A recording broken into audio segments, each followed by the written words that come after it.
This is my film on EDU 324 International Dimensions. The question that will be answered in this film is what are the barriers to girls' education in Afghanistan and how can these be overcome? This film aims to explore the global situation for girls' education and discuss girls' education in Afghanistan, specifically looking at the barriers to education and overcoming them. This brings me to the first question of what is gender equality. UNICEF 2018 defines gender equality as women, men, girls and boys enjoying the same rights, resources, opportunities and protections, where the United Nations in 2015 said gender equality is not only a fundamental human right, but a necessary foundation for a peaceful, prosperous and sustainable world.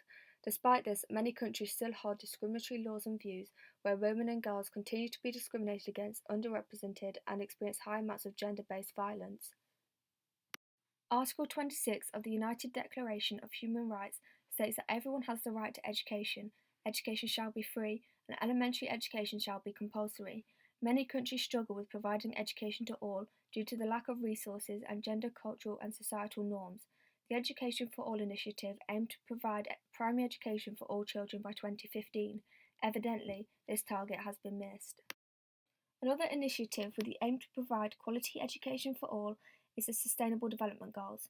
There are 17 Sustainable Development Goals overall that aim to end inequalities globally, alongside improving health and education, all while tackling climate change and preserving the environment worldwide. The fourth and fifth Sustainable Development Goal links directly to this film. While the Education for All initiative failed by attempting to provide primary education for all by 2015, the Sustainable Development Goal aims to achieve this by 2030. It seeks to ensure inclusive and equitable quality education and promote lifelong learning opportunities for all. For this goal to be achieved, many targets have to be met by 2030, including eliminating gender disparities in education. Some progress has been made to achieve this goal by 2030, such as the school completion rate for children reaching 84% in 2018. However, due to COVID-19 affecting more than 90% of students worldwide, with 500 million students not receiving remote learning, progress to achieving quality education for all has declined. The fifth Sustainable Development Goal aims to achieve gender equality and empower all women and girls. Target 5.1 aims to end all forms of discrimination against women and girls everywhere. But, despite progress, full gender equality is out of reach.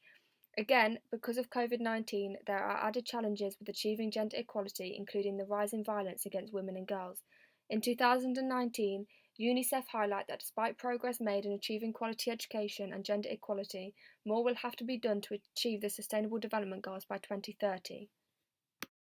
UNICEF reports some concerning statistics regarding girls' education, this being that 132 million girls are out of school, with only 66% of countries achieving gender parity in primary education and 70% in secondary schools. Consequently, there is a higher rate of unemployed and uneducated girls and boys. Alongside this, 1 in 20 girls between the ages of 15 and 19, which equates to 13 million girls globally, having experienced forced sex in their lifetimes. Harmful gender norms have allowed women and girls' rights to be restricted and allowed these norms to be acceptable in many families and cultures. In terms of girls' education in Afghanistan, the Malala Fund reports 3.7 million children are out of school in Afghanistan, with 60% of them being girls. Additionally, girls in Afghanistan only spend an average of 5.6 years in school. However, Cheyenne in 2015 noted that whilst girls are still deprived of education opportunities, most of Afghanistan's population hold a positive view towards education. Furthermore, the BBC in 2017 revealed the top 10 most challenging places for girls to go to school and rated Afghanistan at number 4. The most recent GEM report backed this up by data from WIDE and highlighted Afghanistan as one of the bottom 10 countries for girls' education. Out of the 10 countries listed by the BBC, 8 of them follow the same religion, with most of their population predominantly following and practicing Islam. This implies the issues surrounding girls' education could be deep-rooted in religious and cultural norms. Still, it is also important to note that these are all developing countries, suggesting many potential factors affect girls' education. But why do girls in Afghanistan struggle to get an education? Back in 1964, the Constitution granted women in Afghanistan equal rights. However, in 1997, the Taliban took over for 5 years and imposed a very extremist patriarchal rule that prohibited girls and women from receiving education nationwide. Since the fall of the Taliban regime in 2001, there has been some agreement that millions of girls are now receiving some form of education they would have not received under the Taliban. But girls' education in Afghanistan is still limited due to the ongoing barriers they continue to face.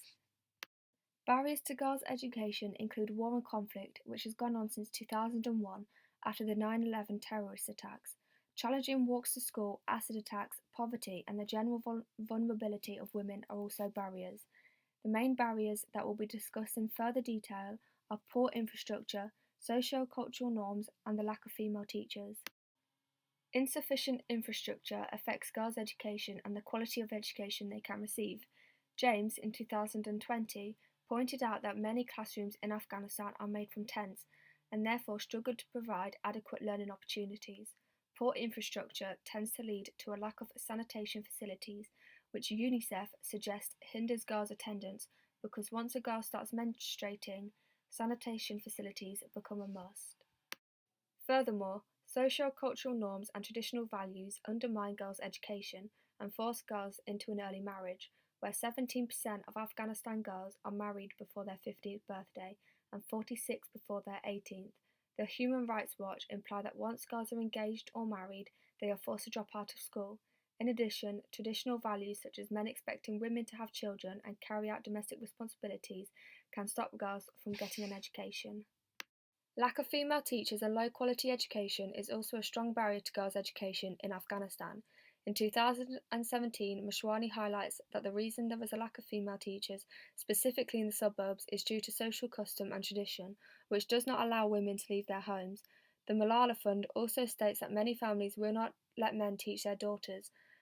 Furthermore, a Girls Learning to Teach Afghanistan case study highlights that girls who do not finish high school are not eligible to study at government teacher training colleges, making it challenging to increase the number of female teachers. So, families stop girls from getting an education due to male teachers, but girls struggle to become teachers themselves due to not receiving all their education.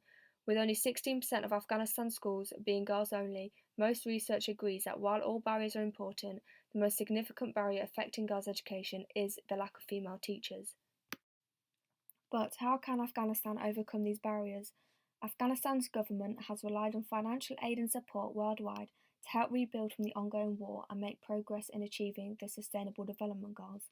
Also, a 2020 report by their president, Ashraf Ghani, stated that the ratio of girls to boys enrolled in secondary education has risen, showing the start of a huge achievement in girls' education. However, Afghanistan's United Nations Development Programme acknowledges that women are still vulnerable, but they aim to close this gender gap. The latest Sustainable Development Goal report for Afghanistan highlights that they are still yet to achieve quality education and gender equality. The National Action Plan for Women of Afghanistan has resulted in women having a better future. The law on eliminating violence against women socially and legally is encouraging women to uphold their equal rights. The report highlights that women are now at the forefront of a 10-year plan to achieve gender equality and provide girls with an education. So, how can Afghanistan achieve gender equality? With the lack of female teachers being the overriding barrier, it is vital that training and recruitment of female teachers is a top priority. As of 2016, the Stages project trained 265 women to become teachers through government schools and community-based classes, providing quality education for girls. Additionally, the Malala Fund is working with Afghanistan to reverse the damage done to their education system by addressing a nationwide shortage of female teachers and training, recruiting, and improving the education quality by investing in teacher training programs. Socio-cultural norms remain a massive barrier to gender equality in girls' education. BAMIC in 2018 provided some recommendations to help overcome these harmful gender norms. One of the recommendations is to educate girls on the discrimination they receive so they can fight against it. They also suggest that the Ministry of Education pay close attention to education and the training of girls, which will hopefully eliminate these social cultural norms. Normalising girls' education will hopefully be a way to limit these harmful norms and allow gender equality. Poor infrastructure is a significant barrier to girls' education. Admittedly, the infrastructure of schools in Afghanistan is still lacking, but with continued funding and aid, the infrastructure of Afghanistan's schools can rise. The Ministry of Education aims to have all schools with usable buildings with safe environments, but due to COVID-19 affecting their economy, this aim has unfortunately not been achieved yet. To conclude, it is clear to see that many barriers to girls' education in Afghanistan stem from gender, cultural, social, and traditional values. The issues surrounding female teachers alongside harmful gender norms are at the heart of Afghanistan's gender equality and girls' education problem. These problems limit girls' access to high quality education, particularly in rural areas where women are unable to leave the house. There are many initiatives and aids to help overcome these barriers, but the government is hoping to rely on funding from outside the country, as stated in this film, to help with the infrastructure of schools and for investing in teacher training programs rather than looking at the deep rooted norms and views within their community that prevent girls from attending school and completing education. Even in countries that have seemingly overcome gender disparity, women and girls are still faced with inequalities. Therefore, it can be suggested that many countries like Afghanistan still have a long way to go to achieve gender equality.